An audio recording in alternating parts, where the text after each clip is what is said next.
So I think first, to kind of get started, I will just do some quick background stuff, and then I'll introduce Fletcher before he kind of gets started here. But just to give you some quick background here as well, we have a bunch of students here today who are participating in a program called the Earth Academy, and that is a really exciting program that Sequoia Riverlands Trust has been lucky enough to run now for, this is our 4th year running this program. And just a little background here, I'm just going to read a little quick thing for you here. So the Earth Academy program is designed to increase public awareness and knowledge about environmental and conservation issues. Earth Academy includes project-based learning using hands-on activities, field trips to nature sites, service learning open to students and the public, presentations given by students to farmers, ranchers, and stakeholders, and other community events. It's a year-long project-based learning program offered to high school students throughout Tulare County. This year, we're working with 4 different schools here in Tulare County.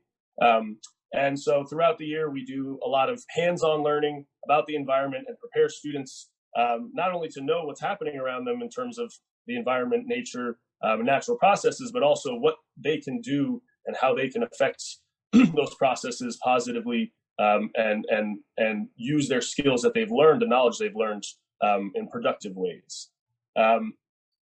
So they're going to be actually monitoring one of the flowers we're going to be talking about today, and that's why we really wanted to make sure they had this opportunity to learn from Fletcher and to learn about the history of Lewis Hill, so that when they're out there, they're not only just doing science, they also have an understanding of why we are doing these monitoring methods to kind of better understand what's happening out there. So we're really excited to have those students out in the field collecting data, and perhaps next year we will have some interesting data to go along with our presentation when we do this event again.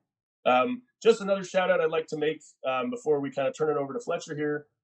So the reason that SRT has this property, Lewis Hill, as a nature preserve is because of the private landowners who were there previously and their forward thinking in understanding the amazing basically piece of land and the important biodiversity that existed there, and we're very interested in looking into ways to protect it for the future. And so that was, the landowners were Cole and Priscilla Hawkins, and so we had a great, last year we actually had them come out to the event. They were able to come down, and we were able to give a beautiful picture of Lewis Hill and acknowledge them. And had a great ceremony. So those of you who were there last year with us may remember that. That was to acknowledge Cole and Priscilla Hawkins. And this year we'd like to just once again make sure we remind everybody that it is only because of their forward thinking and their wanting to preserve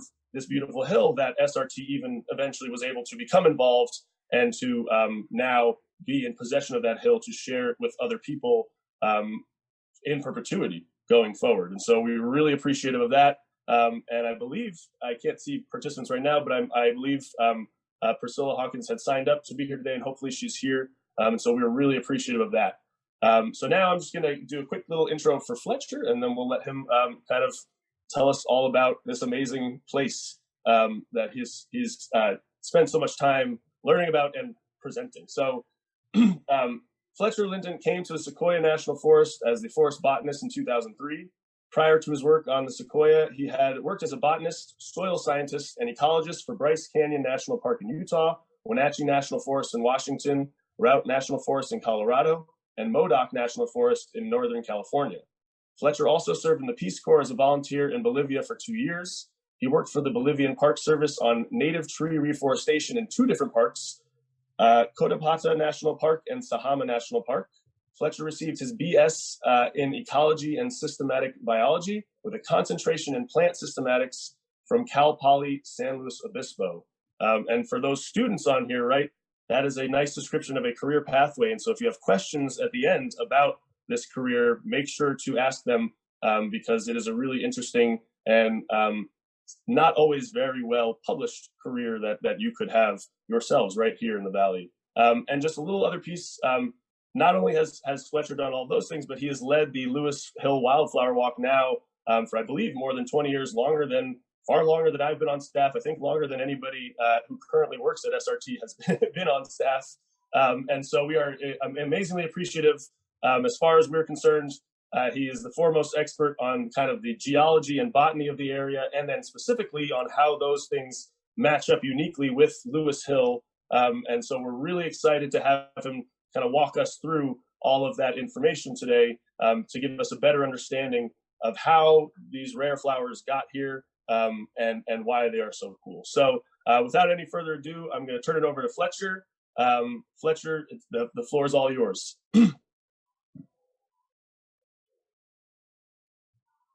Hello, can everyone see the Lewis Hill sign? Yes. Yes. Excellent.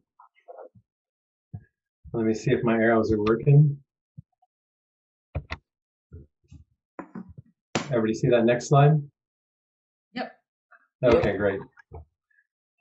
This is actually my 19th year, virtual for 1 and in person for 18, leading the Lewis Hill Talk Walk.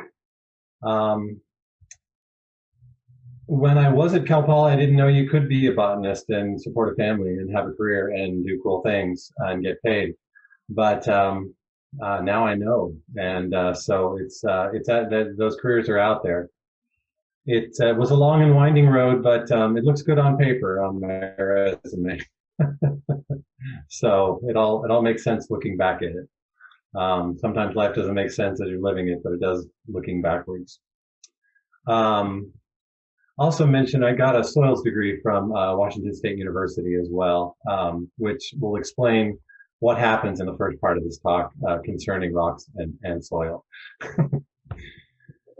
Well, Lewis Hill Preserve is a wonderful, wonderful property, and it's a wonderful piece of nature that's right outside of Porterville, and it's wonderful to go out there every year and look down on Porterville and up at the Sierras and down to the valley and across to the Coast Range. And normally we would be out there, and being outside is a safe activity, but because the walk is so popular, it is not a safe activity because we have to bunch up when I'm speaking. So, and I also took a job in Oregon as a district botanist for the BLM Medford district last year, in the middle of last year, but I'm happy to be back here doing this, as it were, virtually. So when you enter the preserve, this is the entrance gate off of Plano Road going north out of Porterville. The first thing that I noticed, and the first thing you should notice as you're going onto the preserve, is if it hasn't rained a whole bunch, which most years it rains a bit, but not a whole bunch, you'll see the big cracks in the ground. That's the first thing that I noticed, was these weird cracks in the ground, which made me realize that Lewis Hill is unique and different than a lot of other places around here. The second thing that you'll notice as you're heading into Lewis Hill, as you come around about 5 or 10 minutes from the gate on Plano Road, is there's rocks, and on those rocks we have something that's almost as colorful and just as varied or more varied than the flowers up on Lewis Hill during the springtime. And that's the mosses and lichens that grow on these dark colored rocks. So it's an entire little ecosystem within the ecosystem of the grassland of Lewis Hill, with light colored lichens and the more brightly colored lichens that use orange and yellow pigments in their thallus, in their skin, as sunscreen so the cells don't mutate. So it's actually to turn the sun down. A lichen, of course, which everyone knows is a fungus and an algae, a single-celled green algae, normally. And if you do a cross-section of a thallus, which is the sort of the leaf of the lichen, this is the layer that has the yellow or the orange or the gray, the upper part of the thallus, the crust. And then you have cells, single-celled green algae, that are supplied water and drained away nutrients from by the fungal hyphae within the thallus. This thallus also creates a moist, humid environment that allows the green algae to thrive when otherwise it would dry out on this rock if it was just a piece of green algae. So it's almost an ecosystem within an ecosystem, this symbiotic relationship. But one of the things you're definitely going to notice about Lewis Hill are these really brightly colored lichens, and then there's also mosses on these rocks as well. And finally, that's the macro picture with two different species of Caloplaca lichen, which have yellow and orange sunscreen in the upper thallus, and then those green algae cells hidden down where it's moist, where they can photosynthesize and create energy and sort of colonize the rock as an ecosystem. The third thing you'll notice, and this is in that same area about 5 or 10 minutes from the trailhead, is there's lots of different kinds of rocks at Lewis Hill. You walk about 5 feet and you see a different kind of rock. There's this gray one, and there's this black one, and then down below there's this white one that's kind of rounded, and this one's kind of platy, and this one's kind of massive. And so there's lots of different rocks going on, and it requires a little bit of explanation as to why you can be standing and looking at one rock and then turn around and you have a totally different rock behind you. That involves geology. This is a geologic map with Porterville in the south, Lake Success going to Springville on the right-hand side here, and then Strathmore, and then Exeter, and Lindsay. And the yellow and the orange colors are sediments which have washed out of the Sierra Nevada mountains. And the Sierra Nevada mountains are shown on this map as pink. So these are sediments or sedimentary rocks. And this pink are the mountains, and the pink in this case is granite.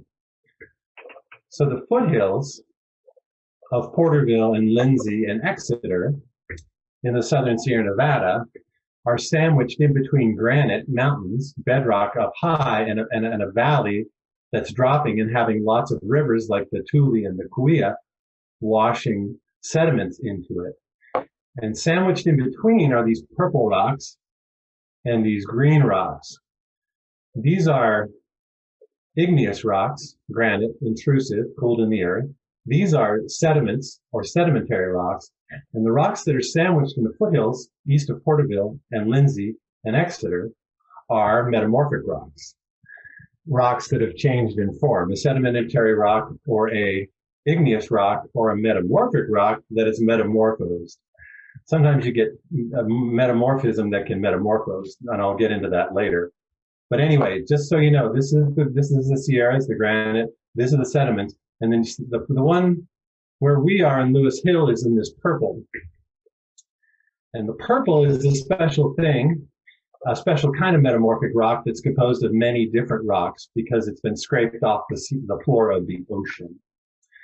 And it's on this map, it's called Mesozoic ultramafic, and I'll explain that as we go along. It's also called the purple, the Sequoia serpentinite melange, which is just a way of saying it's located near the Sequoia River. It's made of serpentine and serpentinite and lizardite and all these different rocks that serpentine forms with. And it's a melange. It's a big mash up together of a whole bit different type of rocks, which I showed you earlier, which are different types of rocks out on Lewis Hill. So just to pull out a little bit further,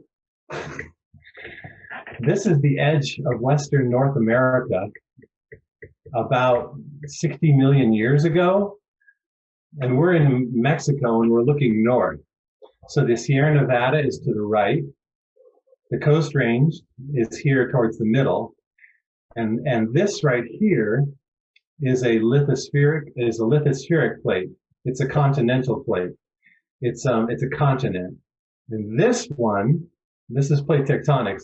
This is the Pacific plate and the Farallon plate. And it is it's an oceanic plate. So the oceanic plate is heavier, and the continental plate is lighter. So the oceanic plate, when a bunch of lava, peridotite, gets erupted at the mid-ocean ridge, it pushes the plate towards Japan and towards the western coast of North America. So that's plate tectonics. And when it reaches the edge, the Farallon plate, the oceanic plate, it subducts underneath. And that actually causes volcanism in the Sierra Nevada and in the Cascades further north, like Mount Shasta, Mount Lassen, Crater Lake, the Mount Rainier, Mount Hood in Washington. But that's not what we're going to talk about. What we're concerned about here is as this plate is rafting over millions and millions of years towards the edge of Western North America, and again, this is 60 million years ago, we have hot lava from the moho, from the center of the Earth, erupting at the mid-oceanic ridge, which is a magma that's high in iron and magnesium. It's very dark, and it's it moves. So that's what this is on top of the plate. And then as it gets closer to the edge of the continent, we have stuff washing down rivers like mud and sand. Mud goes further out because it's lighter and it stays in suspension, and sandstones tend to accumulate right next to the continent, but on the plate. And as the plate subducts, this is when this sedimentary stuff becomes metamorphic, because as it's pushed down into the moho, it's heated from the heat of the earth, and it's pressurized from the collision on the edge. And some of the stuff that's on the top of the plate gets scraped off in accretionary wedges at the edge of the continent. And the purple on this map are the accretionary wedges that got scraped off the edge of California, which used to be here by Porterville 80 or 100 million years ago. So mudstones and sandstones, they get heated and pressurized, and they metamorphose into different rocks. And the peridotite, the dark volcanic magma, also gets metamorphosed as it gets scraped off the edge of the continent. At the time that this was happening in Lewis Hill, the accretionary wedge was actually over here along the Sierra Nevadas, not here at the Coast Range, just to point that out. Moving right along, I'll go ahead and admit, I'm gonna zoom in on Porterville and Springville and Success Reservoir. This white and red line is Plano, where you're gonna go up and park and then hike into Lewis Hill, which is this east-west trending ridge that has the UV on it, the Mesozoic ultramafic, which I will define as we get closer. But what I want you to notice is we have the granite to the east, the mountains and the bedrock. We have the sediments, the flat valley with all the orange groves here to the west. And we have these little blobs of Mesozoic ultramafics that occur around Success Reservoir and east of Plano and west of Plano. And Lewis Hill is right here. Can everyone see my cursor? Great. And if you look, you'll see a large pink blob right here. That's a little piece of granite, and that is actually Rocky Hill. So I'll go to the next slide. The rocks you're seeing in the foreground are the purple rocks. And the rocks you're seeing in the middle ground is Rocky Hill. So this is granite here, and this is the Cuya serpentinite melange, the mix-up of rocks from the ocean floor here in the foreground. So that the foreground is here, and then the midground is here. These rocks are very high in iron and magnesium and nickel and cobalt, and they're pretty toxic, and they don't support oak trees. But Rocky Hill is granite, and it's much more friendly soil development material with much better calcium magnesium ratios, which farmers will talk about. And it actually will grow oaks. But here, the hills at Lewis Hill are bald, and that's why the hills in Lewis Hill are bald, because of the makeup of the rocks. But if Lewis Hill was made out of granite, then it would have oaks on it. Anyway, enough about geology. Let's talk about rocks. When you metamorphose, you create structures like this. You heat this up till this rock is somewhat molten, plastic, but not completely melted. If you completely melt it, it turns back into an igneous rock. But if you only heat it up and pressurize it, then it turns into a metamorphic rock, and you get these chevrons, these folds, these sideways V's. So that's the first cue that the rocks on Lewis Hill are metamorphic. So I'm going to go over the rock types a little bit for you here. This is the first rock type.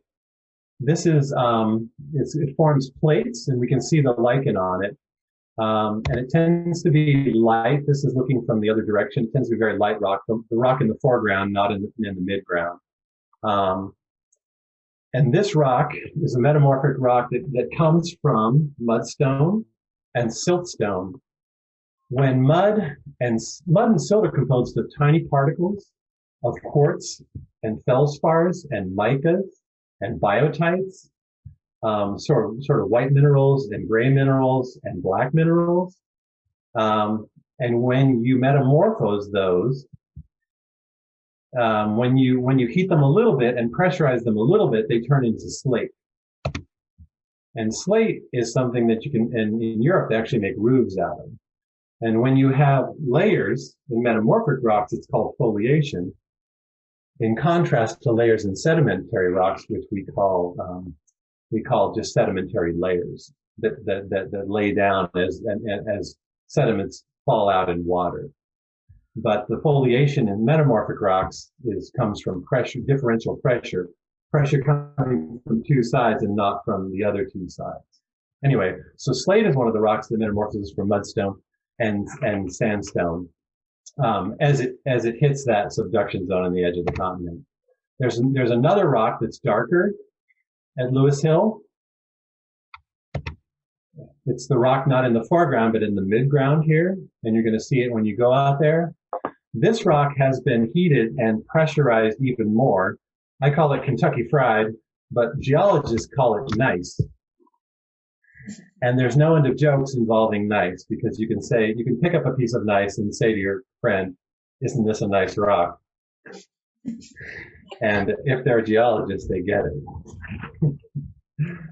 The thing about nice is it gets heated up so much that it starts to melt and it starts to warp and it starts to get warped by the pressure, and all the black minerals are mobile a little bit, and all the white minerals are mobile, and they go like with like. So the white minerals go like, and the dark minerals go with dark, and you get this banded rock that's light and dark, and that is nice.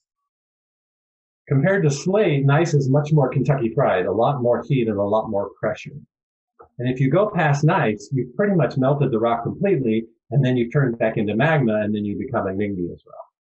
So nice is about as far as you can go on what is called the metamorphic reaction series, which goes from lightly fried to Kentucky Fried.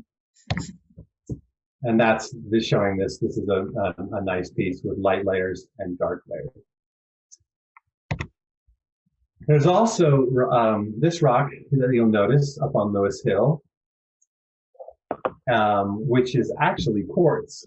And when I mentioned in sandstone and siltstone, you have small particles of micas and biotites and feldspar, but you also have small particles of quartz. And when quartz is metamorphosed, those small particles that are mixed in with everything else, it goes together with itself and creates veins of quartz, silicon dioxide, glass. And so it'll flow through the other rock and then crystallize. So we actually have quartz up on Lewis Hill as well, which is super interesting. But the reason we have interesting plants up on Lewis Hill is mostly because of this. This is the California State rock. It's serpentine. It's a green rock that is very smooth and sometimes called soapstone. You can carve it, and it is very, very toxic. When I talked about the gneiss and I talked about the slate, I said there were feldspars and there were iron and magnesium minerals like biotite and micas. Serpentine, like gneiss, has a very high component of iron and magnesium minerals, in contrast to granite, which is very high in silicon or quartz and feldspar minerals. So it's very dark. It has a lot of iron and magnesium. It also has a lot of nickel and a lot of cobalt and a lot of other weird elements as well. Serpentine, remember when I said the peridotite, which is the lava from the Moho that comes up at the seafloor spreading centers on the oceanic plate? That the action that's pushing those oceanic plates towards the edge of North America 80 million years ago, that actually erupts as a lava underwater, under the ocean. And as it travels along the plate, it comes into contact. And as it subducts, it comes into contact with hot water. And when you put hot water and pressure, very hot water, like thousands of degrees, hot water that would otherwise boil if it was at the Earth's surface, but it's stuck under 10 miles of rocks, it actually metamorphoses the peridotite into serpentine. So serpentine comes from dark volcanic rocks like peridotite. And serpentine has a very interesting chemical composition. And when you get up to the top of Lewis Hill, you'll see outcrops like this. They're not as green as this, but this is the serpentine that's at the top. And the story of California serpentine is that it's very toxic, but there are plants and animals that over hundreds of thousands of years have evolved to grow on it, but only some. And if you can grow on this stuff, then you don't have to fight with other plants for water, nutrients, and sunlight. So there's a lot of weird endemic plants that grow on serpentine outcrops in California, up and down California, including Lewis Hill and around Porterville. So that's all the rocks for now. When rocks get really, really, really small again, in other words, a piece of sand went onto the ocean floor, that got subducted and turned into gneiss. And then when a rock is a metamorphic rock, it is easy, if it's been Kentucky fried, if it's been heated and pressurized, it weathers easier to smaller pieces again, like clay. And so what this is telling you, these cracks that you're seeing on the trails as you're going into Lewis Hill, is that there's a lot of clay in the soil. Clay is the smallest particle of soil. And when clay is wet, it expands. And when clay is dry, it contracts. So in order to contract in the same amount of volume, it actually creates cracks. So that is telling us there's clay. And clay is a very hard environment to grow on. It's also clay derived in part from serpentines. So not only is the soil expanding and contracting where you're trying to grow your roots in, it is also fairly toxic, which happens to be the perfect environment for the plants we're going to talk about, the rare plants, in just a minute. So just a little bit about the California grassland. When pre-contact, which in California was about 200 years ago, when Europeans came to Western North America, primarily we had perennial bunch grasses in our grasslands. These were long-lived, multi-year grasses that died back to the ground every year and then grew up, and there was space in between them, these perennial bunch grasses. When Europeans came to North America, we came with cattle and horses, which is the introduction of new grazers, because those were the livestock animals that we had evolved with in Europe and bred. We also, along with their feed and in their fur, came the introduction of annual grasses from the Mediterranean and the European region. And we also, when we started building cities like Porterville and Strathmore, we changed. We had times when there wasn't fire, when there maybe was a fire every 10 years with lightning or with cultural burning from Native Americans. So sometimes we had fire that was not frequent enough, and sometimes we had fire that was too frequent.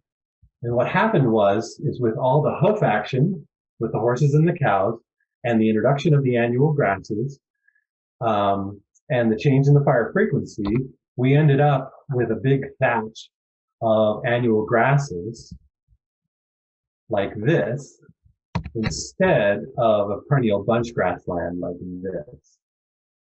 There are perennial bunch grasslands in California, but they're very far and few between. We don't have a lot of good reference areas to see what perennial bunch grasses grasslands look like in California. So the cultural pressure and the grazing pressure and the invasive plant pressure and the changes in fire frequency conspired to create into this annual grass thatch. This makes it harder for native plants to grow when you have a big thatch like this shading. So we've inherited this landscape as changed by the last 200 years. And what we've tried to do at Lewis Hill over the years is have grazers come in the wet season, or in the late dry season, like in August and September and October and November, and graze down on the right-hand side. So we open up the grassland for the native plant, but they don't eat all the plants, and then get them off by the time we have our special plants that come up and bloom in the spring. So the ideal grazing regime for Lewis Hill would probably be from September, October, November, and then coming off the 1st of December. And then the rare plants start coming up in January and February, and then blooming in February. It's not always worked that way in practice because cows have their own minds, and permittees and grazers have their own minds and their own fences, and things get crossways. But anyway, that's the ideal. So anyway, back to the soil. It's a clay soil that's very high in serpentine, so it's very toxic. And there are two plants that are uniquely evolved to grow in it. One is a bulb, like a lily, and the other is a daisy. Clay soils in general hold moisture and are very good for bulbs. So you'll see a lot of other different bulb plants, soap plant, wild garlic, when you're up there on the clay soils. So we were going to talk about rare plants, right? Finally. So this is our first one. This is Fritillary striata. I have the text on the next slide. It's a beautiful little lily that can get up to 4 or 5 or 6 or 7 flowers in a good year.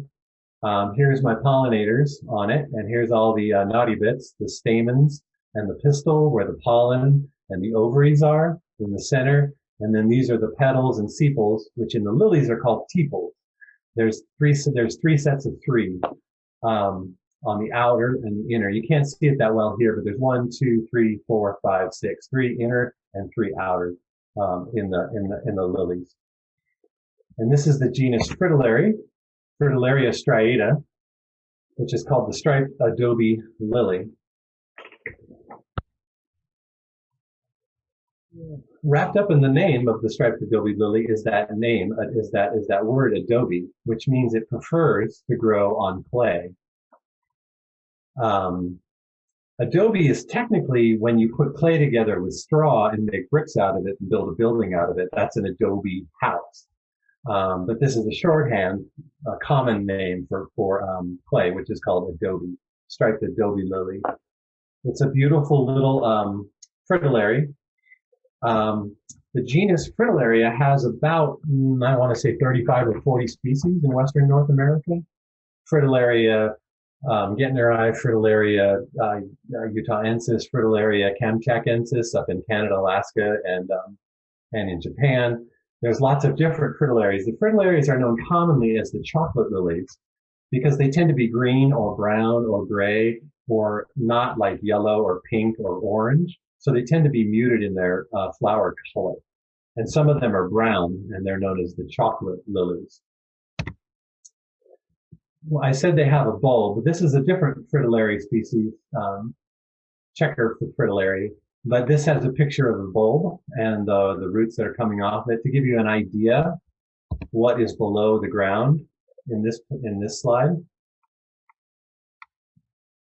It's about that size, and it can be anywhere from half a foot to up to 2 feet deep, the bulb, depending on the size and the age, because they'll be they can get upwards of 25 to 30 years old that we know of. The Fritillaria striata. It is a rare plant. It only grows in Tulare and Kern counties in the foothills. This is the population in Tulare County around Lewis Hill. And then it grows at the mouth of the Kern Canyon east of Bakersfield. There's a large metapopulation. And then it grows on the Tejon Ranch, almost due east of where you enter the Grapevine on I-5, all on clay soils. It's hypothesized that there were clay soils on the floor of the valley that have been converted to orchards that did support Fritillaria striata, but those obviously were deep-tilled to get past the fragipan, so it would drain, and then they put orange trees on it, so those habitats are unavailable now.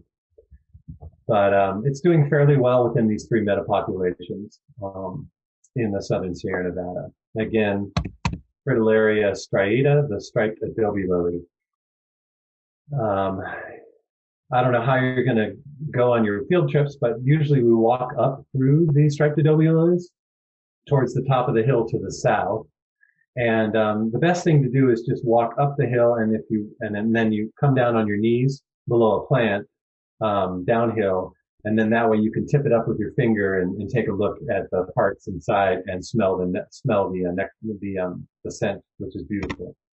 and lovely, which comes out of the center part of the flower here. The lilies, plant taxonomy is kind of weird, but we organize plants by how many parts they have and how the parts are arranged.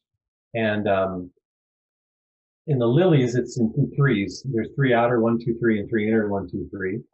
And then there's 6 stamens surrounding a central pistil.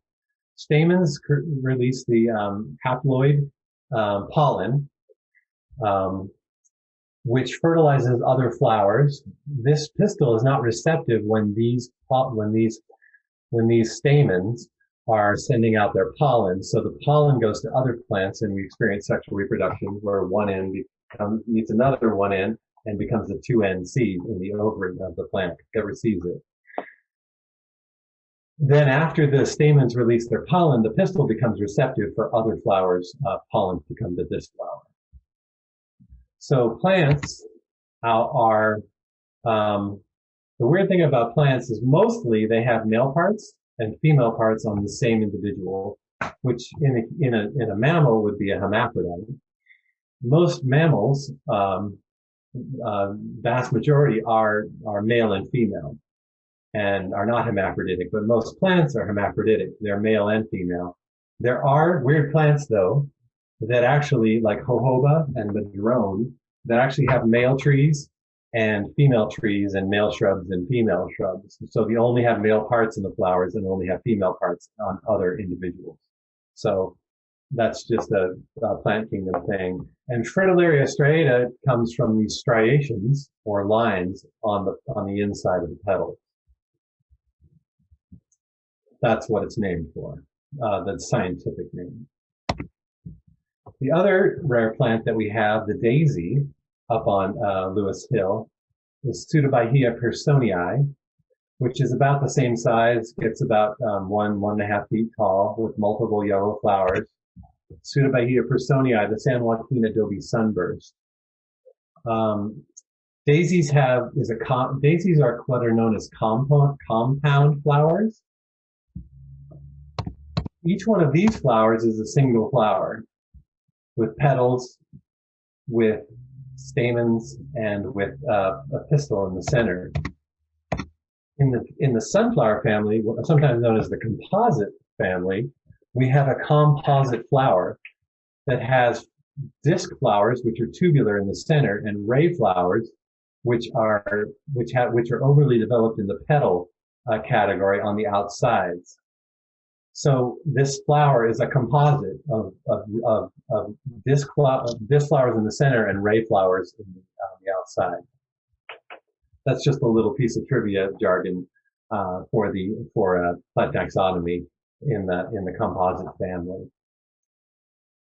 And these are the pieces that you pull off to say she loves me not. And each one of those is an individual flower, and each one of these is an individual flower, but together they make up a composite flower that looks like one flower. So, but it gets multiple seeds inside of here where the pistils are. And the San Joaquin Adobe Sunburst is a little more widely distributed from Fresno County foothills all the way to almost the Grapevine in Kern County. We're about here in the middle.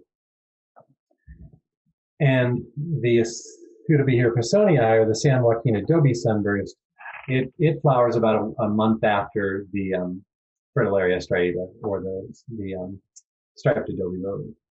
And again, in the name of the San Joaquin Adobe Sunburst is that adobe, belying its preference for clay, soil. And there was once an outlier that they thought maybe down here, but we're not sure about that one. But it could be. You can see how over time it could possibly do that. But anyway, so after you go up through the San Joaquin, the Striped Adobe Lily, you get to the top of Lewis Hill. And again, you're looking at the Mesozoic ultramafic. I guess I didn't explain mafic, but mafic is magnesium and iron, M-A-F. Mafic just means a rock has a lot of dark minerals, iron and magnesium. So ultramafic means you have a ton of iron and magnesium. Serpentine is an ultramafic rock. Gneiss is a mafic rock. Granite is what we call a silicic rock, which is composed mostly of feldspars and quartz. which is actually felsic and silicic. It's sort of a shorthand for the composition of rocks because rocks are composed of minerals. And if you have a lot of one type of mineral and less of another, then you can be more dark, more pepper than salt, which is a nice, more pepper than salt. Or you can be more salt than pepper, which is a granite. You're more light than dark. When you look at a granite, there's mostly light minerals in it. Quartzes and feldspars. And here's Rocky Hill, which is the granite in the distance. Once you get to the top of the hill, you get to the place where there's the most outcrops of serpentine on Lewis Hill. And we'll transition. Again, this is a picture of a serpentine outcrop. You can see some of the shininess in here in the center. If you look at the serpentine outcrop, so serpentine comes from peridotite that has been metamorphosed by subduction and being scraped off the edge of the continent 60 or 70 million years ago. So serpentine started out as lava erupting out of the ocean floor, and it was a extrusive igneous rock that made it to the surface. It was under the water, but it's still considered an extrusive rock rather than granite, which cools under the earth. So if it gets to the surface of the earth, whether it's water or air, it's what's called an extrusive igneous rock, and it cools fast. Then it was metamorphosed into serpentine, this peridotite, and then hot water and pressure went through the serpentine, and what happens is it dissolves magnesium in the presence of carbon dioxide that's dissolved in the water and creates magnesite, which is magnesium carbonate. So it's a mixture of a metal and CO2 with an extra oxygen just for fun. And the interesting thing about serpentine outcrops and the hydrothermal alteration of serpentine that creates veins of magnesite is a very handy way to collect magnesium, which is useful for lots of different industrial processes. And in Porterville, on Mine Hill by Success Lake, on Lewis Hill, on all the hills around here, they are starting in about 1900. People, entrepreneurs, went out there and started digging through these veins of magnesite. And in this picture, you'll see a guy up there hammering out the magnesite, and you can see these light things running through. That's what they're going for, is the magnesite. Magnesite, yes. So they'll follow a vein of magnesite, and that's this adit right here, and then they pull all it out, and then they break it up into small pieces so they could export it. And if you look at the hills around Porterville, this is what it looked like at the time, was all these different adits. And so the magnesite veins would run up and down, and they'd run crossways along the hill. And so they'd follow them with these adits, and they would create these big tailing piles of magnesite and the other waste rocks. And then they would also create these roads along the hill to access the mines and to move the ore on it, either by rail cars, by laying down rails, or by wagons. And if you look at the hills of Porterville today, this is a Google Earth image, but this is the hill just north of Lewis Hill, and you can see the veins where they created these holes in the ground, and you can see the little bumps below them where the tailings piles are. And you can also see where they created a road to access it so they could move the ore off of the hill.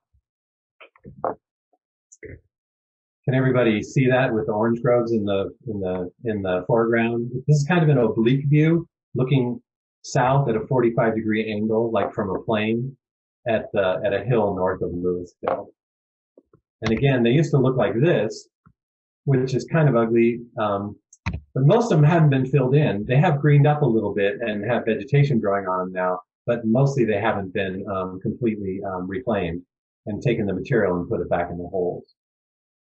Most of the need for magnesite came during World War I and World War II, when we were cut off from foreign sources, because there were places in Indonesia and India where they could more easily mine these materials.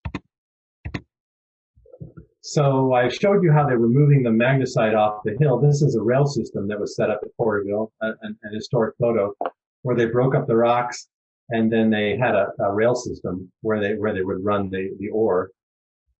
And magnesite is magnesium carbonate, and what we use in industrial processes is magnesium oxide. So you have to treat it, and when you treat it, you lose about half the weight, turning magnesium carbonate into magnesium oxide. So what they did was they treated it, they smelt it, they processed the ore in the general area. I don't know if any of you will recognize this, but if you rent a kayak at Lake Success and go down this underneath the 180 Highway 180 bridge, or 190, excuse me, Highway 190 bridge, to the south towards the reservation, you can actually get to a place when the water is high. This is full reservoir pretty much on Lake Success when it happens in June and July. And you can actually get, so on the map, Success Reservoir here is on the right-hand side with the blue. And if you, this little arm here that turns down to the south is the South Fork. And you see this big purple blob? That's Mine Hill. And so there was magnesite here at Lewis Hill and also east here and also here, south of Porterville, and here on Mine Hill was the biggest deposit. So what they built was these. They're magnesite smelting chambers. They're about 25 feet tall, and they look like a lost temple when you get to them. This is on the South Fork of the Tulare River, south of Success Reservoir. When they were operating, they would have a chute that would come down the hill, gravity fed, of magnesite, magnesium MgCO3, and they created a kiln full of bricks and actual granite with oil burners at the bottom. And when you burn it, it drives off the carbon dioxide, leaving magnesium oxide, which was half the weight, but all the magnesium. And then they would move that and sell that once they did that. And it had a big smokestack on it. This was the same place, I believe the same location, before they built the second smelter. So anyway, that's some cool, this is really some cool cultural history. This is an up closer view where you can see the actual bricks. The ore would come in at the back and then at the top, near the top, and then it would come out magnesite at the top and magnesium oxide at the bottom. Again, there's one picture of it showing the opening. The oil burners are here at the bottom, and then there was bricks at the top, and then it was surrounded with granite with these iron bands to keep the whole thing together when it got really hot. And it had a walkway in that picture, if you can see, yeah, around it where they could work with supports once upon a time. So that's some just really neat cultural history that you can see at Lewis Hill when you get up to the top there. If you look around north of Lewis Hill and if you look east of Lewis Hill, those are the easiest places to see the old mine adits and the tailings. So anyway, I hope you enjoyed getting to the top of Lewis Hill virtually with me. I really hope, and I'm jealous of you guys that you get to go up to the top there. It's a beautiful spot, sandwiched in between the granite snowy mountains of the Sierra Nevada and the sediments of the Great Central Valley of California, with amazing things to look and learn about, as small as single-celled green algae and large as giant lithospheric and oceanic plates crashing together to create these strange accreted terrains on the edge of North America that have really interesting rocks and even more interesting plants.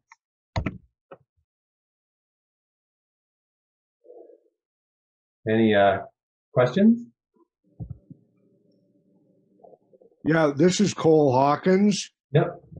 Yeah, I wanted to thank you for your presentation. It was very informative, and I learned quite a bit, particularly about the history and geology that I was unaware of. Yeah. It's when you're up on Dome Rock, you know, in the Needles, you go 5 feet and you're still in granite, and you go half a mile, you're still in granite, you know. But on Lewis Hill, you go 5 feet and you're in a totally different rock.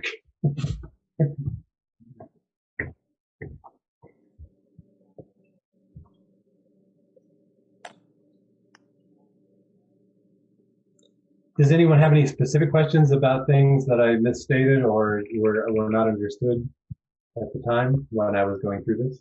I was just wondering how many different kinds of flowers have been recorded at Lewis Hill.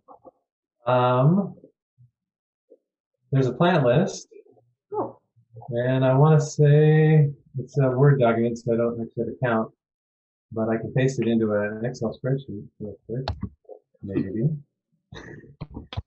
and count it. I believe it's somewhere in the neighborhood of 40 to 45, 50 maybe. nice. Okay. The mix of about a third introduced grasses and forbs or herbs, and about 2/3 actually native plants. Yeah, it's not going to easily paste and count it for me, but yeah, somewhere in that neighborhood. Okay. Yeah, it's growing. The grasslands of California have been forever altered, but on a more nutritious soil, the grasslands of California have been severely altered because the invasives were able to come in and grow really well. When the annual grasses hit the serpentine, they still invaded with fire suppression and with the hoof action and the grazing action of cows and horses.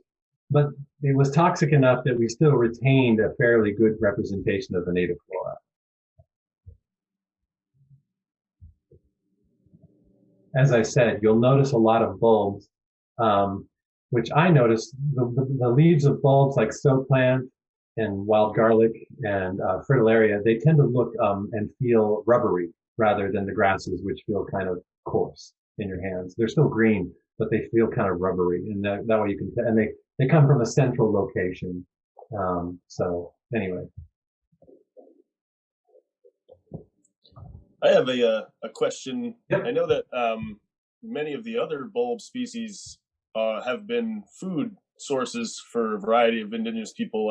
I'm assuming the lilies were not, but just figured I'd ask just in case. Were they ever a source of food for the indigenous people here, or were they used for anything in terms of useful tools or things like that, or were they just kind of more there on the hill, separate from the plants that they use more often?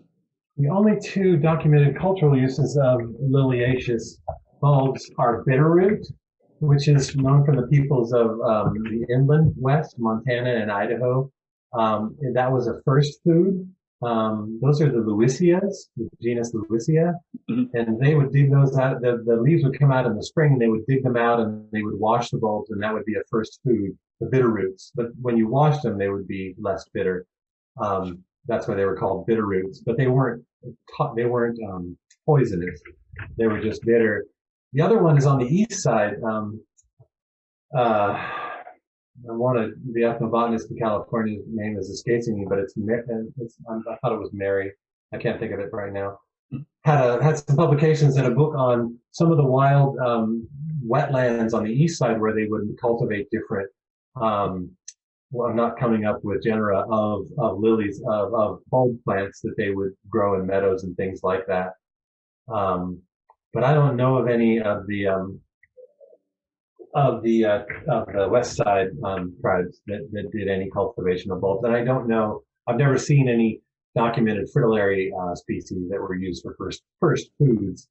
Bulbs are known for like bitterroot because they're the first thing that comes up in the spring when people have been subsisting on their stores all winter, and so they're very important foods for the native peoples like the Warm Springs in Oregon. Because they made it through the long winter and into the spring, and then they start having other foods like game and stuff like that. So anyway,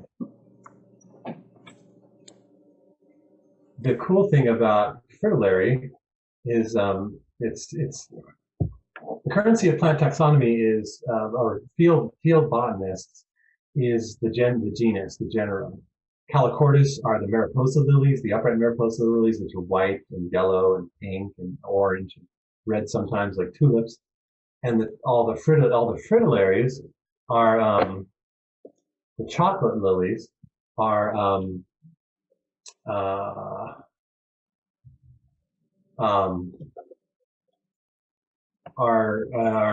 good looking ones like this one. This is Fritillaria getneri. It's sometimes called checker lily. but it has the same structure, the 3 inner petals and the 3 outer petals, or inner and outer, and then the 6 stamens and then a 3-branch style. But this is the one which we have, which is listed as threatened in Oregon, Fritillary Gintneri in the Medford district where I work now. We work with Fritillary Gintneri, Gintner's fritillary. It's about 4 or 5 feet tall, and the flowers are a little bit bigger than Fritillary striata. But as I mentioned, there's also Fritillary kamchakensis, which I saw on a trip to Alaska, and it also grows in northern Oregon and southern Washington and British Columbia, and over in Kamchatka, kamchakensis, and down into Japan. And it is, it's brownish purple. It's really cool. The petals are brownish purple. It's a neat one. So what you do as a field botanist is you see a lily and you're like, is this a calochortus or a fritillary, or is it some other genus? And so you recognize it by that. Everybody who knows a little bit about plants knows that it's a bulb, and then you try and figure out what genus it's in. And then once you know which genus it's in, fritillary, calochortus, Brodia, then, or allium, the onions, the wild onions, then you can get it to species. So it's just part of your, and once you know what it is, then it'll tell you about where it's growing and why it's growing, if you have information about its ecology. So it's cool stuff. Question about the populations of the adobe and the daisy on Lewis Hill over the last 20 years. This is John Greening. Have the populations stabilized, increasing, decreasing? I don't actually know the question. There hasn't been any consistent monitoring done, more than just observational that I know of. Okay. Yeah, there's been some efforts, but I don't think it's been consistent enough. And you need a fairly intensive level of monitoring to say whether something is increasing or decreasing. You know, I think we know what we need to do, which is graze heavily because of the annual grass thatch in August and September and October and November, and then get the cows and horses off of there, you know, and let the grass and let the lilies come up once that thatch has been removed, and leave them off through the spring and don't put them back on again until the next August. After the fritillary and the pseudobehia have gone to seed and died back to the ground, because they're perennial, but they're not woody perennials, so they die back to the ground and their seeds shed onto the soil. So that's the best thing we can do to help them persist. But I'm afraid we don't have intensive enough inventory and monitoring to say whether it really, the biggest changes in populations that I've seen are based on temperatures in the fall and how much moisture we get or how little moisture we get, and then what the temperatures are in the middle of the winter. It's more complex than we can understand, I think. Yeah, very seasonal variations then. Yeah. But I think we can say with pretty good certainty that the best thing to do with the annual grass thatch there replacing the perennial bunch grasslands is to get the grazing done at the end of the dry season and the very beginning of the wet season, and then move them off. Okay. Yeah. Thanks. Sure. So we have 2 questions in the chat. The first one is, are fritillaria leaves toxic to livestock or humans? I don't know of any documented toxicity for fritillary. I don't know that it's eaten. I don't know that it's toxic when eaten. Soaproot is definitely grazed. I've seen fritillary that's been grazed off when I've been up there. The blue dicks are grazed on. I don't believe there's any toxicity in the fritillary. Larkspur has a toxicity to delphiniums, which is a ranunculaceae, not a liliaceae, and I'm trying to think of what other toxic cattle plants there are out there that are native to around here, around that part of California. Buckeye, I guess they're really bad for bees, and they're really bad for cows as well when they eat the leaves. I've heard a lot of the ranchers pull the buckeyes off their land, and the beekeepers. So in that case, go ahead. again, about toxicity. The second question is, when you say that serpentine is toxic for plants and animals, what do you mean by that, and what causes it to be toxic? It's not toxic to animals because serpentine, when in contact with your surface, weathers to serpentine-derived soils. And in the same way, granite and sediments that have washed into the valley, when they're exposed at the Earth's surface, they undergo time and weather and topography and what they were made out of to create a soil. And when you develop a soil from a granitic or from a loess, a glacial till, it has a really nice calcium-magnesium ratio that's really friendly to the majority of plants, and they really like to grow in it, and they can get their nutrients well. And so whoever can get the tallest and grow the fastest is going to win. But on a serpentine-derived soil, it's toxic in that a lot of plants aren't adapted to grow on it, and they don't grow well on it, or they don't even germinate. So it seems toxic. But over time, hundreds of thousands of years, there are life forms, plants, that have evolved their own unique coping mechanisms to deal with really whacked out calcium magnesium ratios and really weird nutrient availability in serpentine soils. And because they've won that sweepstakes, they're able to grow there in relative quiet and without anybody shading them out, anybody sucking up the water in the soil for them that they would normally get, and taking what available nutrients there are. So it's adapting, winning over adversity story. So it's not really a poison. It's just bad. It just tastes bad. Yeah. Gotcha. Yeah. So another question. Since the soil in Lewis Hill contains serpentine, do you think that the microbiology aspect in the soil will be different if compared to other hills, such as the nearby granite hills? Yeah, 100%. Serpentine-derived soils and granite-derived soils are like, they're two different planets. If you're a root growing in them. Different water holding capacity, different calcium magnesium ratios, different, serpentine, much higher toxic heavy metals like nickel and, I want to say, mercury, stuff like that. It has really weird stuff in it. And most plants don't like it and can't thrive on it. But in California, certain plants have adapted, have evolved to thrive in them. And it is 100% that there's oak trees on Rocky Hill, Porterville, and Rocky Hill, Exeter, because it's granite. It holds water better.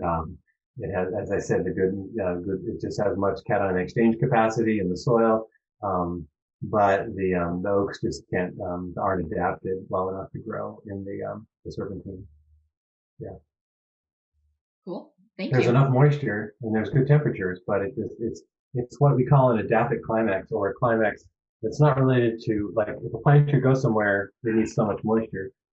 If it has enough moisture and it has a good soil, it can grow there. But if you have enough moisture and then it's the soil that's challenging, then it can't grow there.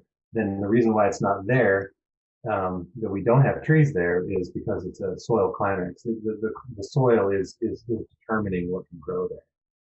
Whereas normally, across the landscape, it's climate. You go up through the grasslands, to the oaklands, to the chaparral, to the pine trees, to the giant sequoias, to the fir, to the alpine.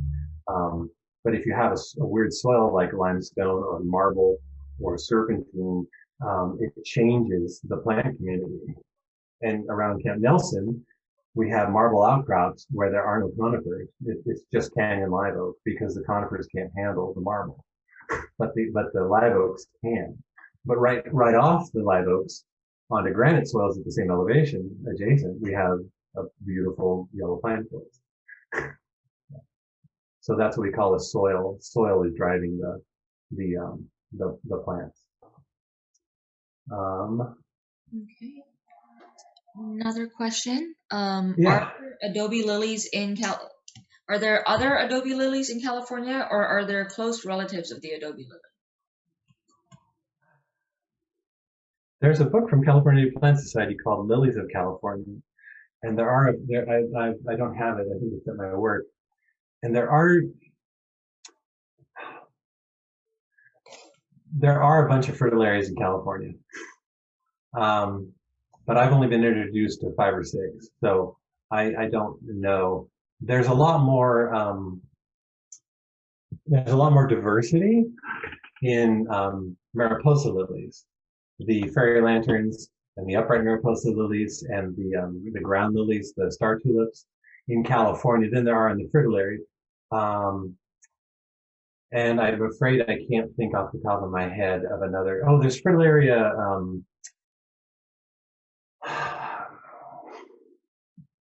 There's greenhorn fritillary that grows not in the valley, but 10 miles east on the top of the Greenhorn Mountains. Fritillaria, and it's a tall one, 4 or 5 feet, and it gets bigger flowers, and they're red, and they're maroon red.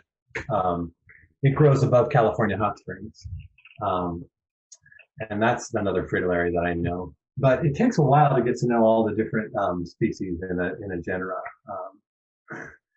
And unless you're studying specifically that genus, like Fritillaria or Calicortis, it's you can't rifle it off the top of your head.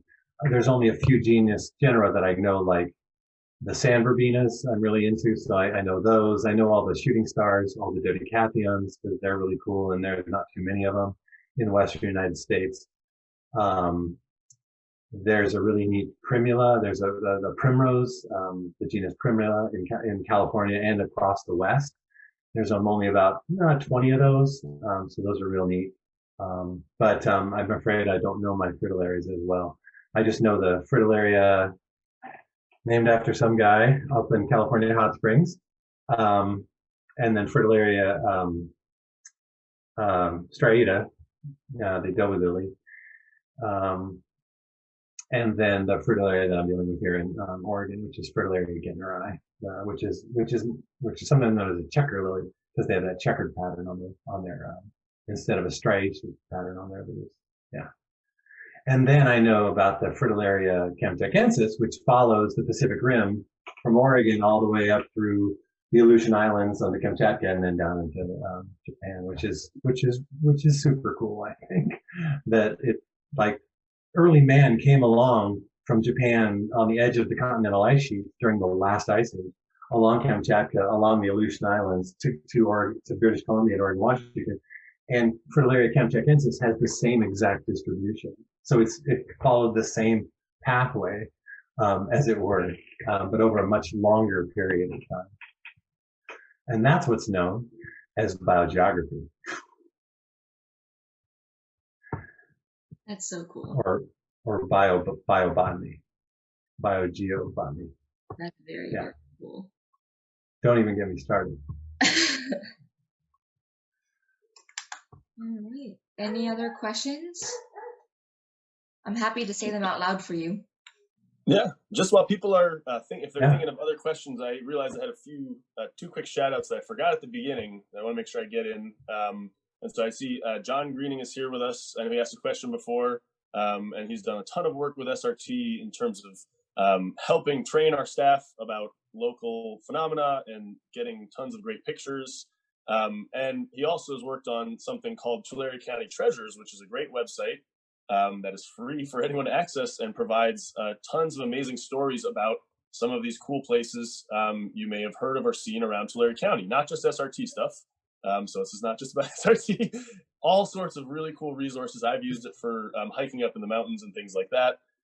But there is a page that is specifically about Lewis Hill, and it covers a lot more of the details around how SRT came to now be in charge of and own Lewis Hill, and the history of the Hawkins and ranching previous to that. So a little less of the super long history that we just talked about today, and a little more about the very specific people and personal history to that hill that led to SRT, led to us being able to do the field trips we're going to do next week. And so I highly suggest that. It looks like somebody put that in the chat. I believe right now the link. Oh no, I've actually put in the chat Fritillarias of North America. Perfect. Cool. So Yeah. so now we've got some links. I threw that the Lewis Hill link specifically, but Tulare County Treasures, as I said, they have a ton of stories on a variety of topics, historical and present, and so just very much for me very useful anytime I'm thinking of something and I want to know the personal recent history as well as the longer history, and especially if I want to see some photos of beautiful flowers, birds, animals, things like that. And on this specific page, there is a video kind of describing the history as well. So highly suggest checking that out if you get a chance. And then the other thing I forgot to mention earlier was that when I was talking about the Earth Academy, that this year we've been lucky enough to be funded by the EPA. And so we're super thankful for that. And without that funding would be a lot harder to run this amazing program the way we are running it this year with really cool field trips. Even in the the crazy year we're in, that funding has made it so that we can do some really cool things and have some really cool opportunities. So we are endlessly grateful for that as well. So there are just two quick plugs there. And then if anybody else has any questions, this has been amazingly interesting. I have now have a new trip. I need to go find those smelting. I need to get a kayak and get on Lake Success when it's high. So that I'm very excited to try to find that someday. I think you can walk there when the water's low down the South Fork. Yeah. Challenge accepted. We'll have to figure that out. But very exciting, right? So very cool. And I don't know if anybody else, if you have any questions, there's no dumb questions, right? Please make sure you ask it while we have Fletcher here. Otherwise, we can, on the field trip, if you come up with something that you haven't thought of today, we can try to send questions along as well, but it'd be a little easier to answer them today. Anyway, see the plant list. Here's the North American fritillary page. If you scroll through, you can kind of see that a lot of them are very cryptic in their coloration, the chocolate lilies. Some have color and stuff, but anyway, there's lots of resources available. There's European fritillaries and there's Asian fritillaries. Anyway, it's lots of cool stuff. That the link is in the chat.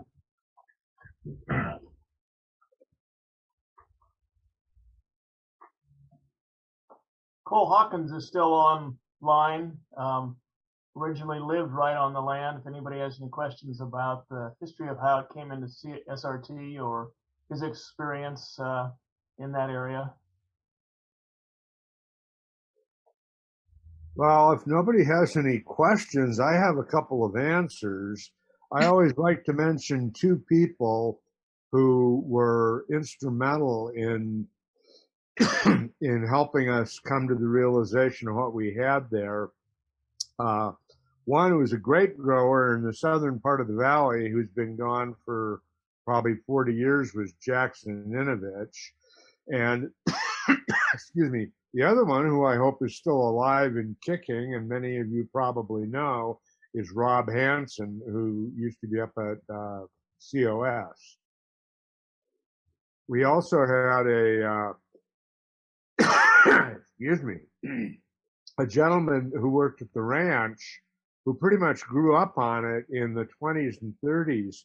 And when Fletcher was talking about some of the vegetation changes, Vern Collier used to tell me about two plants, and they were common names, so I don't know which ones he was referring to, but they were a shooting star and a devil's heart, and they're very different than the ones that we could look up that had those names when he was still alive in the 70s and 80s.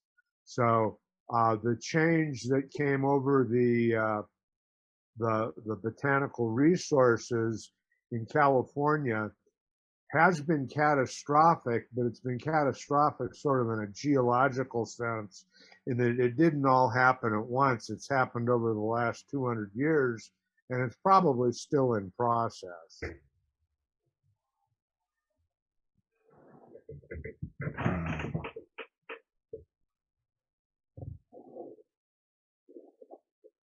Well, we appreciate you sharing those answers with us, even without questions. We love answers of any kinds. And just another. We appreciate you sharing. Oops, sorry. We appreciate you sharing Lewis Hill. We appreciate you sharing Lewis Hill. You're welcome. Very much. And here's Priscilla over here. Say hi. Yeah. Hello. It's been a wonderful journey for the last 19 years. For me, personally. It's been a lot longer for you. Yeah, we can't thank you enough once again, right? We wouldn't be talking about this or able to have these field trips without your forward thinking and ability to make it happen. And so we're endlessly appreciative. And I know the students, when they're out there next week, they will understand just how amazing it is to have access to a place like that. Many of them live 5-10 minutes away and may have never been up there. And so really exciting to have that opportunity. And then just another thing that, since Fletcher was talking about these other fertile area, we actually, for Earth Academy students, in our Module 5 and 6 resources, there's an article that talks about a species called Fritillaria delavii. I'm probably pronouncing that wrong, but that's in Japan. And they've actually found that it seems to be evolving to hide from humans. This is a plant that people were collecting for traditional medicine. And now it was once often very bright yellow in flowers and now has started to get more brown, kind of taking on more of the chocolate lily name. And they believe it's evolving to avoid human interference with it. So just a weird and interesting kind of smashing together of our topics of lilies and changing climates and ecosystems and human involvement. And so if you get a chance, check out that article. Unfortunately, the way National Geographic works is you have to subscribe, but you do get 3 free articles. So hopefully we haven't used those up yet and you'll get a chance to read it. Otherwise, I think what we're going to do is maybe we'll sign up for a subscription and get everybody the login so that you can read these articles because they are quite interesting and currently very topical to what we're talking about in terms of lilies and fritillaria. The interesting thing about plant evolution is they really don't run away. What happens is humans go out and they find all the ones that they can see, and those are the ones that are brightly colored and more character that they can see. And so those are the ones that don't end up reproducing, and the ones that are more cryptic, the ones that are more hidden, the ones that are more camouflaged, are the ones that produce seeds, and so their progeny become the dominant on the landscape. So yeah, that's just an interesting way of looking at how plants hide. It's a classic evolutionary story about how selection pressure creates winners and losers as far as who gets to have babies. Yep. Hi, this is Priscilla Hawkins. And when you go up there in the hill, I just wanted to say the house, there's only one house up there. That house you see, that was our house that we built in probably 1984, something like that. And then we only lived there for about 7 years. And then we moved to Davis. But the big thing was when Cole and I knew that we were going to move, we just started talking about, oh, it's just such a shame to leave all of this great property here. And is there any way that we can make sure that it is safe for future generations? And so that's how that all came about. I wanted to mention too, we could sit in our living room and look out and we would see hawks and eagles. And didn't we see a California condor once? Well, I did, but that was many, many, many years ago. And I think the last condor sighted in Tulare County was flying over Lewis Hill. Yeah, so we'd look out our windows and there were the birds flying up at the same altitude as we were sitting there at. So it really was a beautiful place. It still is. We saw lots of wildlife. Remember the time we saw bobcats with little young ones. It was nursing. Hi, Carol. Carol's my good friend. We both play the cello. I don't know about lately, but we had a breeding pair on the Sequoia National Forest at the mouth of the Kern Canyon of California condors in 2019. That was unfortunately unsuccessful in getting their egg to hatch, but they're coming back. So, yay! Yeah, I know that. What a success story! That was great. And one other thing that I just since we're dragging on now, I wanted to mention, there are oaks growing on Lewis Hill. I planted 5 of them, and I think 2 or 3 of them are still living, but they're not growing real fast. They're just below the house there. Hello, Carol. I guess that's it for us. Hey, I wanted to say real quick, hey, to Cole and Priscilla, thank you very much again for your foresight and trusting SRT to look out after that beautiful piece of property out there. And Fletcher as well, thank you again for sharing your knowledge and experience with us. It's been a great afternoon. Really, really appreciate everyone's support. Thank you. Yes, thank you, thank you, thank you. And thank you all for joining us today. This whole webinar has been recorded, and I will send out the recording and also some of the links that were shared in the chat to all of the Earth Academy students, just in case you want to rewatch and relearn. If you could you send those links to us also? Yes, I will. I will indeed. Thank you. Thanks, Sam and Sneha, for putting this all together. Yeah, and just if anybody thinks of any other questions, feel free to send them to us, and we can try our best to either reach out to Fletcher, or we may be able to answer them ourselves if they're more about the land and management aspects or plants that are currently there, as we do monitor that as well. So if you do think of any questions, right, this is a really cool talk, but sometimes it takes me a day or two to kind of think of something that I realized I wanted to ask. So feel free at any point to reach out to us and ask those questions as well. Other than just that, housekeeping. Go ahead. Just housekeeping. I'll try and get you the presentation at some point. It's 70,000 kilobytes, so I'll have to do something to it, but or send it hard copy. But okay. It was good. It was a great. Doing it virtually meant I had to create a presentation instead of just keeping it all in my head. So I found a lot of new cool things about, especially the geology and the mining history. So that was neat. It was a great presentation. I thoroughly enjoyed it, and I hope everybody else did too. Indeed, yeah. Absolutely. Very appreciative. Any other questions from anybody before we hop off here? I mean, for me, I only got here like at the later part because like I barely got home, and then I remember that like it was like, cause I knew there was like $1 million. I wasn't sure if it was like at 4, like at like 3 it started, and like I got here late, so I only heard like part of it, but it sounded good from like the last day. We appreciate you showing up, and like Sneha said, we recorded it, so we'll make sure that if anything you missed, hopefully you get to watch that again. Yeah. Thanks, Angel. Thanks, everyone. Thanks, everyone. Thank you so much. Have a great afternoon, a great weekend, and for the Earth Academy students, we'll hopefully see you next week, right, on the hill at Lewis Hill. Very exciting. So have a great weekend. Thank you so much, Fletcher, once again. Right. Bye, everyone. Bye.